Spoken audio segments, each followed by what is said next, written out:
cientistas trouxeram de volta uma espécie extinta há mais de 10 mil anos atrás chamada lobo terrível.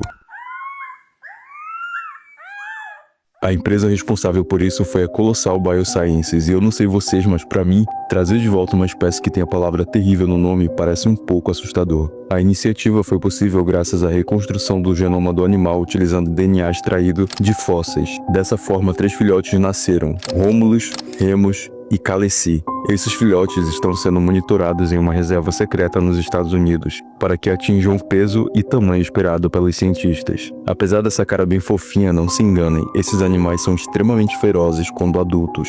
Mas e aí, qual é a sua opinião sobre isso? E se você pudesse trazer de volta alguma espécie extinta, qual você traria de volta? Deixa aqui nos comentários que eu quero saber.